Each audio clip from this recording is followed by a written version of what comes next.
Hey everybody, welcome to The Right Side with Doug Billings. Thanks for watching and listening.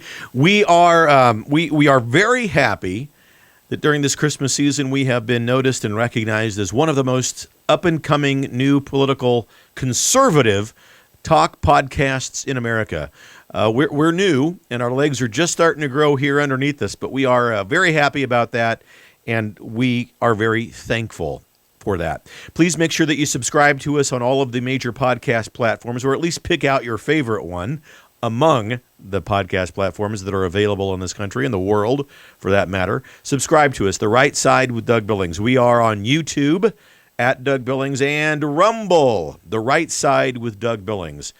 Please also make sure you follow us at Twitter at Doug Billings, CloutHub, Parler, Facebook, all those places. And we are in need of sponsorships. We are the message, if you like it, needs to be spread. It needs to be able to continue. And so I am asking for sponsorships. We've created a GoFundMe page for the Right Side with Doug Billings Fan Fund, and we would be honored and happy to ask and to receive help to make sure that this message can continue. Ladies and gentlemen, Donald Trump has completely and once again out-negotiated his competitors, out-negotiated the new Democratic Socialist Communist Party with his demand for shredding the pork from the COVID-19 relief package that would have benefited foreign folks and illegals and incarcerated individuals more so and better than it would have traditional, ordinary American citizens. He's demanding for the $2,000 per person, $4,000 for family that he advocated for over the summer. And the president has done this, as we look back, time and time again. And for the record, I want to be clear, it was President Trump over the summer who was saying that we need $2,000. He wanted to increase the fund. And Nancy Pelosi and the entire new Democratic Socialist Communist Party said no, because in an act of pure politics, she didn't want to give President Trump anything that would make it seem to us as if he had triumphed and won. Nancy Pelosi didn't want to give Trump the victory of helping the American people. She is atrocious. She's non-American and evil. She didn't want to do anything that would appear to give Trump a victory, in spite of all of the suffering that this republic was going through. Remember last summer, ladies and gentlemen, her new Democratic Socialist Communist Party had been focusing on riots, looting, toppling of statues, arson, and anarchy. I mean, they were funding domestic terror groups like Black Lives Matter and Antifa. Their party elites, along with the celebrity class, were bailing out these anarchists so that they could continue with the carnage. This was the focus of Nancy Pelosi and the new Democratic Socialist Party over the summer. Now, President Trump has come out against this porculous package that was sent in. It wasn't relief for Americans. It was relief for everybody else except Americans. Pakistan, a $10 million pile of money to study gender issues in Pakistan? Really? Do you know what gender study in Pakistan probably is? It's probably funding to throw homosexuals off of rooftops and other torturous atrocities. Billions of dollars to Egypt's military. Are you kidding me? Give that money back, Nancy. You see, Trump was elected precisely because of these kinds of things, to do what he's doing here. Not only is he winning in the negotiation process, he's calling out the radical left and his own Republican members of the deep state and the globalists who have been never-Trumpers ever since the very beginning of 2016, after he announced his candidacy for the president. So I'm not leaving the Republicans out of this. There are many elected Republicans who are members of the deep state, who are globalists. The members of the swamp and the deep state are identifiable, ladies and gentlemen, many of them by their actions, and we can see those. But they're also identifiable by one key, undeniable attribute. Many of you have voiced concerns over this on social media. Where are you? Why aren't you saying anything?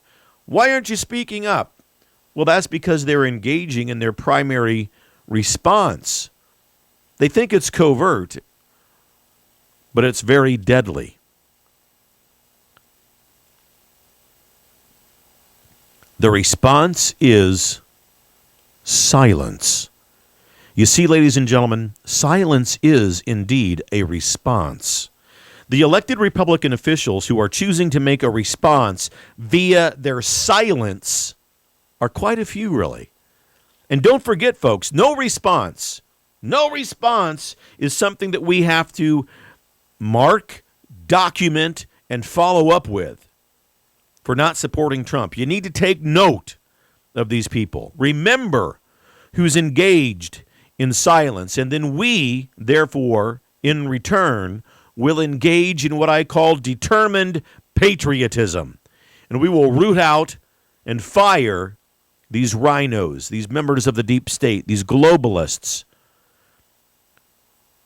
We will root out and fire them via the election cycle. So another class of politician, this is a real beauty. This group, they're a bunch of real beauties, are the type of people, they do one thing quietly and without fanfare. Stands in the shadows of intellectual immaturity all the while, and usually they don't get noticed by very many people.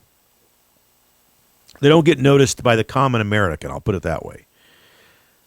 The common American who's not otherwise engaged like you and me are in the following of politics, news of the day, etc.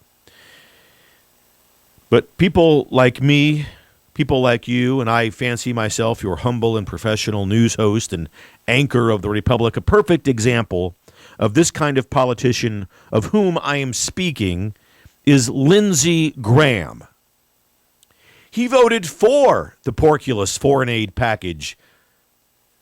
And then when all hell broke loose, when all of us, patriots, rose up, voiced our opinions about it all, oh my gosh. Oh, all of a sudden, Lindsey and the crew, all of the Never-Trumpers, members of the deep state, the globalists, they're all doing the backstroke, right? Oh, yep. Lindsey puts out a post today. Well, after meeting with President Trump for a few hours, I'm in full support of his $2,000 relief package. The hell with you, Lindsey. Why in the hell did you vote for it last week? What are you thinking? 5,000 pages? Look, you know what we need to do? We need to give the relief money to working-aged Americans, people that are old enough to work and have been affected by COVID, with all of the financial parameters in place, whatever they are. If you make a certain amount of money, you don't get the package. Also, Americans who aren't in jail. Also, legal Americans. Illegal immigrants don't get any money from this. And we sure as hell aren't going to give Pakistan, Sudan, Belize, Egypt, or whoever any money. Not with this. It should take 2 pages. I mean, at the max, 2 pages, and it should be a relatively easy read. Now Lindsey's all on board. Oh, I've spent some time with the president, all on board with this. Now, well, BS. Now, look, he won his election. We've got 6 more years with Lindsey and Mitch and so forth.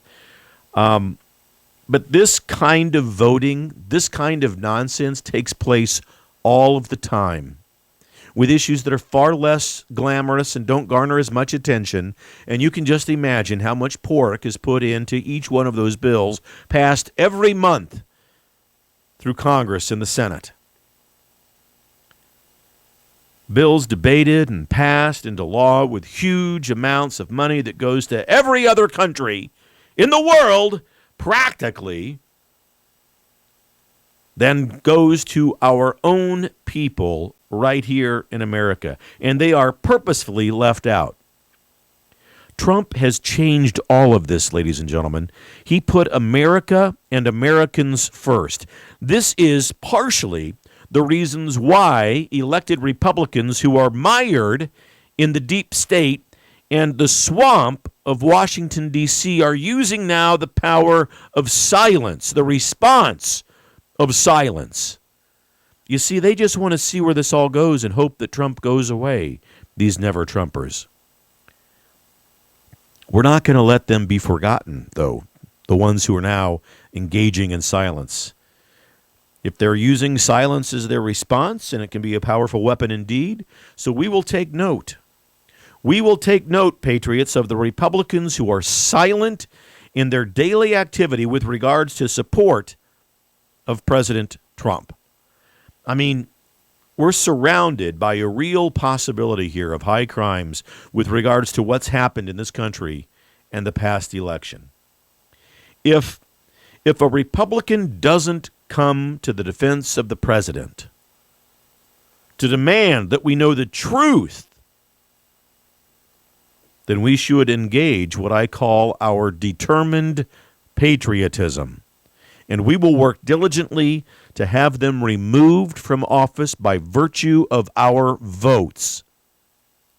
If you begin to notice that a United States senator is spending more time tweeting quotes from Scripture than he does supporting President Trump, that senator needs to be fired.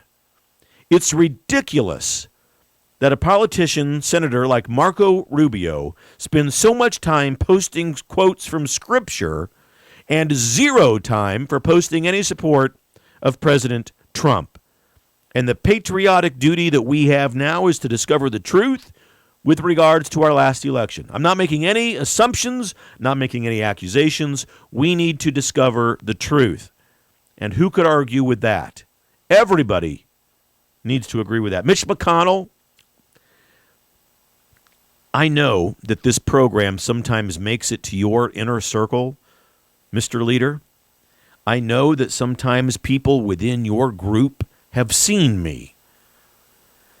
Your declaration that Biden is the president-elect is not only not true by virtue of what the Electoral College has done, it's antithetical and undermining of support for our president at the time when he needs you the most.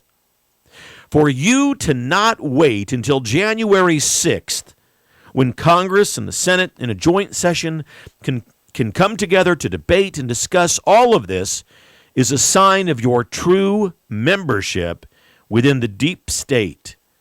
And for you to publicly and privately encourage or threaten members of your caucus to not come forward on January 6th to debate this issue is the reason that we will, with determined patriotism, remove you via our votes from office. The time of your swamp, the time of your deep state, the time of your globalist attitudes has come to an end. And President Trump, because of almost 100 million votes, record numbers of African Americans, record numbers of Hispanics and Latinos, record numbers of almost every demographic voted for him this past election cycle. And we will be the reason you are expelled, voted out of your position. Ladies and gentlemen, don't lose hope. Hold the line. January 6th is fast approaching, and although it is indeed an uphill battle, we can regain the higher ground, and we can forge to victory with our president. Please contact your Republican senators. Demand from them that they stand with the president. We need several senators. We technically only need one, but I want to see several of them come forward and tell us that they're going to support the debate on January 6th with regards to this election. Loeffler, Perdue, where are you? Ted Cruz, come on, man. I love you. You've been doing great so far. Josh Hawley from Missouri, are you going to step forward? Are you going to say that you're going to engage in the debate? Senator Marsha Blackburn from Tennessee, you and I met on this program and we discussed your book, an awesome book. We need you to come forward. The American people on the right side need to hear from you. Don't hedge your bets. Don't hold back. Don't think to yourself, well, I'm just going to see how this plays out before I speak up. We don't want that. We elected Trump precisely because he doesn't do that, because he does stand up and say immediately how he's going to respond. Republicans, Ronna McDaniel, you've got to muster up these folks. Kevin McCarthy in the House, you've done a great job. Mitch McConnell, we can't count on. So I need Josh Hawley, Marsha Blackburn, Ted Cruz. We need you. Rand Paul, we need you to stand up and say that you are open to putting silence away, not to just use silence as the weapon, but to use your voice in support of the president. We need to pray that God's divine providence, as it always has, will guide our republic and rain down upon us so that the light of his truth is known to all of us. In this season of light, we must have hope in that. And finally, tonight, ladies and gentlemen, I get worked up about that. Senators in the GOP, we need to hear from you. But tonight, I just want to take a short moment in closing to mention Rush Limbaugh and to offer him a promise of prayer. We here at the right side with Doug Billings have oftentimes, gratefully so, we've been compared to Rush. It's an honor for me to have that compliment bestowed upon me, and it's no mystery, really. Rush has been the number one influence on my career with regards to all of this. He's been an influence on my style, my presentation, my conversation with all of you out there, and I appreciate the comments of the likeliness that we have between us. One of my prized possessions right over here on the shelf there, the top shelf, you can see it, an autographed picture of Rush Limbaugh that he sent to me in 1998. Last week, just a day or so ago, rather, Rush gave his last show of the 2020 season, and he knows that he's living life now with, as he says, with an expiration date, and he's not sure how much longer he's going to be able to do his show. So I'd simply like to publicly ask God for a miracle of healing, and that not our will but his will be done, no matter how much longer Rush has with us, that his days may be filled with wonder, joy, and meaning, and that the meaning of life that he has enabled us to experience will echo with him in eternity. But may his transition to eternity be yet a while away from us now. God bless you, Rush. We love you. Ladies and gentlemen, we will meet again, I promise you that, right here on the right side, God willing. Please remember that you have a pack of blessings on your back, and during this time of Christmas, the season of Christmas, take inventory of those blessings often. Please follow us. Check us out on the GoFundMe page, and if you feel as if this message of hope and conservative values needs to be continued, please consider a donation. I'm not much of a salesman, so I'll just leave everything at this. Look at that pack of blessings on your back. Pray for Rush. Pray for President Trump. And contact your senators and your congressmen and women. We will see better and brighter, more glorious days ahead. The dark is behind us. The light is in front of us. Cheers to all of you. God bless you. Thank you for all the support. We'll meet again right here on the right side. Cheers.